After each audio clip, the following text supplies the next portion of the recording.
Welcome back to PrepStation Economics SSCE tutorials. Now we're going to learn about employment. We're going to differentiate between underemployment and unemployment and explain the consequences of people not having jobs. We're also going to look at the types of unemployment we have in our society and calculate some employment and unemployment rates. So look at this right now. What is unemployment and underemployed? Look at these two pictures. Who looks like they are unemployed? Who looks like they are underemployed? Okay, this man is probably applying for jobs on the internet, and this person probably have a job and they are maybe having less work to do. So this is the condition of being able to work, actively seeking jobs, but unable to find any work. So you can see a lot of CVs right there, making phone calls, asking, what can I do? And this person probably works in an office, but has done the job for today. Now she's probably watching a TikTok video. So this person is underemployed. So let's look at this quickly. What are the consequences of unemployment? When people don't have jobs in our society, especially the youth, what are the consequences of this?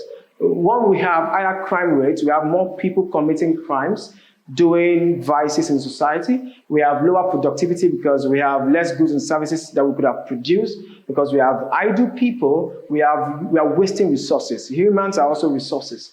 And also we have brain drain. We have a lot of people leaving the country to other countries.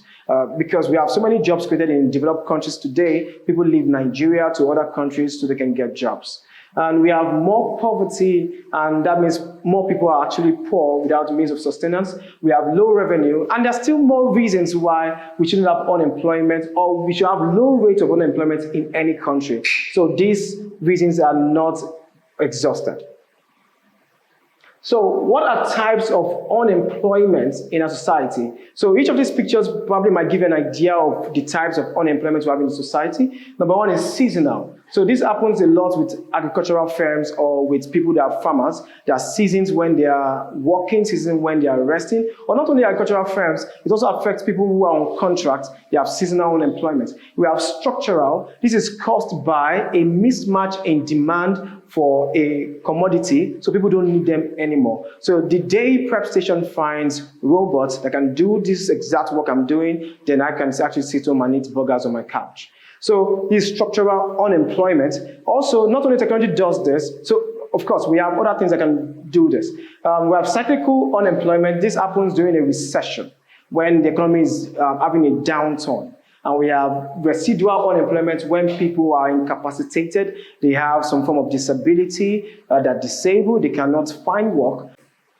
Frictional unemployment is what happens to everybody. That is the time gap between when you're looking for a job and when you actually find it. So if you go to school and you're done with schooling and you want to get a job, that period, take it 1 hour, be it 1 week or 1 month or 2 years or God forbid eternity for you to get a job, then you're frictionally unemployed. We also call that temporarily unemployed.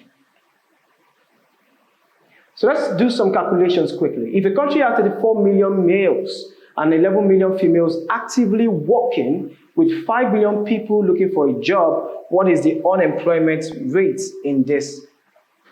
So we have 11 million males, we have 11 million females, and we have 34 million males. That means, combine this together, we have about 45 million people who are actually working. And we also have 5 million people who are looking for jobs. We don't know if they are males or females. So let's just add them up, that's 5 million. And why are we adding them up? If you add these two up, it gives you 15 million. And this 15 million is what we call labor force. That is the number of people who are willing and able to work, whether they have jobs or not. So if you're willing and able to work and you don't have a job, you're unemployed, you're part of the labor force. If you're willing and able to work and you do have a job, then you're still part of the labor force, but you're employed. So that is employed plus unemployed. That's labor force. So if you want to find out how many people that the unemployment rate, so we pick the unemployed, which is the unemployed here. So that is 5 million divided by total people, that's 50 million, right? Times 100, because that's the rate of employment, talking about percentage. So what is 5 million divided by 50? Okay, let's do this. Okay, since they are all millions, so I don't need to write everything full. That means 0 counts to 0, and 5 here is is 2, and 5 times 2 is 10. So 10% of 50 million people are actually unemployed. That's what it simply means. And we can also calculate our employment rate, but you don't need to calculate this anymore. You just have to subtract the value from 100%. That would be 90% of people actually employed. And this is a good society. Okay, so let's take some questions. Which of the following is the correct formula for calculating the unemployment rate? If you do not understand how to calculate this, or you cannot picture out the formula right now quickly, you can just pause the video or go back a little bit and go back to where I was doing the calculations. So what's the answer to this question? The answer is D, unemployed divided by labor force times 100 over 1. Number 2, if a country has a labor force of 80 million and 80 million people are unemployed, what is their unemployment rate? We have 80 million people as labor force. Don't forget, the 80 million people comprise of what? The employed and the unemployed. That makes up the entire labor force of a country. So the answer to this, if you work out the math, will be 10%, because 8 million out of 80 million is just 10%. That means we have 90% of people working. Number 3, which of the following is not a type of unemployment? Is it frictional unemployment? Is it seasonal unemployment? Is it industrial unemployment? Is structural unemployment? Well, the answer to this question, straightforward, is industrial unemployment. We don't have anything like that. What we have is frictional, seasonal, structural. Don't forget, frictional has to do with temporary unemployment. Seasonal has to do with what? The unemployment has in terms of a season. And structural unemployment has to do with what? A mismatch in demand, or when it comes to technology. Right now, Santa Claus is experiencing seasonal unemployment. Number 4, which type of unemployment occurs when workers are temporarily between jobs or searching for new jobs? We can also call this search unemployment. Is it structural unemployment? Is it frictional unemployment? Is it cyclical unemployment or seasonal unemployment? I think you should be able to get this because of the word temporarily, and that the answer is frictional. And like I said earlier, that happens to everybody. If you're looking for a job today and you've not gotten one, then you are frictionally unemployed, temporarily unemployed. Question 5. Which of the following is a major consequence of high unemployment in an economy? That means we have more people that are unemployed, or we have a large number of people. So 1, is it we have increased productivity, or we have reduced government spending, or we have higher crime rates, or we have lower inflation? And the answer to this is higher crime rates. If we have more people unemployed, it means we have more vices in the society, people doing things that are illegal, criminal. And therefore, the government should work on reducing unemployment rate in any country. Number 6, which factor directly affects the demand for labor? That means the request for labor, the need for people to work. A, the level of education in the country, the price of raw materials. C, the level of economic activity and total population of that country.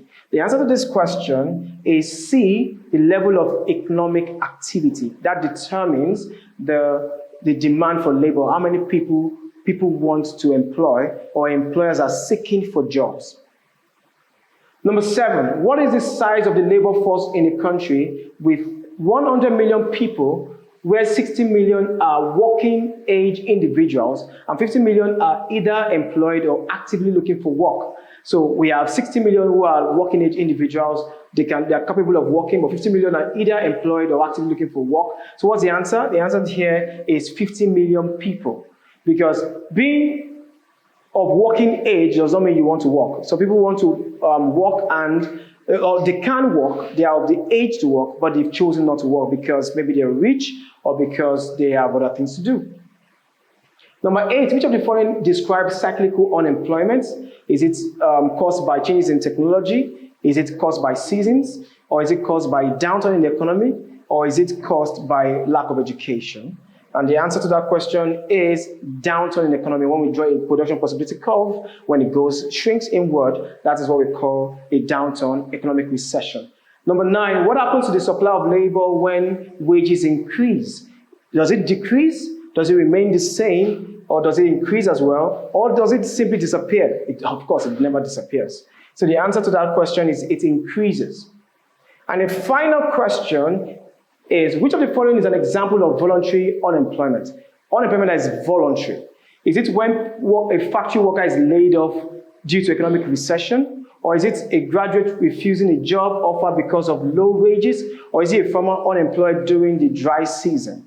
Or is it construction worker replaced by automation, like maybe robot or mechanical processes of producing goods and services? And the answer to that question is B, a graduate refusing a job offer because of low wages. So if you study like law in school and you're getting a job application or offer and the payment is not good for you, then you might turn it down. That's voluntary unemployment.